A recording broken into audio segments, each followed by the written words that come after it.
மூசா நபி யாரிடமும் தாய்ப்பால் அருந்த மறுக்கிறார்கள். மூசா நபியின் தாயார் பிரவ்னின் அரண்மனையில் பணிப்பெண்ணாக வேலை செய்கிறார்கள். பீரவன் மனைவி ஆசியா அவர்களின் சகோதரி. மூசா அவருடைய தாயையே பாலூட்டுவதற்காக பரிந்துரைக்கிறார். பிரவ்னின் அரண்மனையில் மூசா அவர்களுடைய தாயால் வளர்க்கப்படுகிறார்கள். மூசா நபி பரிணாம வயது எய்துகிறார்கள். அவர்கள் வலுவான வாலிபராக வளர்ந்திருந்தார்கள். பெரிய வாலிபராக வளர்ந்த மூசா ஒரு நாள் ஒரு இஸ்ராயேலியரையும் ஒரு எகிப்தியரையும் சண்டை போடுவதை காண்கிறார். இதை கண்ட மூசா அலைஹிஸ்ஸலாம் அவர்கள் மத்தியில் சண்டையை நிறுத்த முற்படுகிறார்கள். அதில் ஒருவர் மூசா நபியை தாக்க வலுவான உடல் அமைப்பு கொண்ட மூசா நபி அவர்கள் ஒரு கையை கொண்டு தள்ளினார்கள். அந்த எகிப்தியன் மூசா நபி அருகில் விழுந்து அக்கணமே மரணிக்கிறான். மூசா எகிப்தியனை தவறுதலாக அடித்து கொலை செய்து விடுகிறார்கள். இதற்கு பிறகு மிஸ்ரில் வதந்தி பரவுகிறது.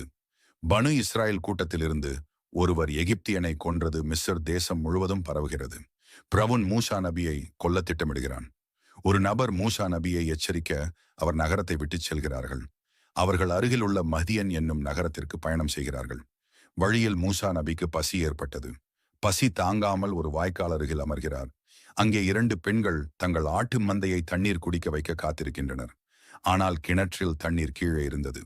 ஆட்டு மந்தைக்கு தண்ணீர் புகட்ட முடியாமல் 2 பெண்களும் சிரமப்படுகிறார்கள். இதை கண்ட மூசா அலைஹிஸ்ஸலாம் அவர்களின் அனைத்து ஆட்டு மந்தைக்கும் தண்ணீர் புகட்ட உதவுகிறார்கள். அந்த 2 பெண்களும் நன்றி கூறியவர்களாக அவர்களின் தந்தையை அறிமுகப்படுத்துகிறார்கள். இதன் தொடர்ச்சியை அடுத்த தொடரில் பார்க்கலாம்.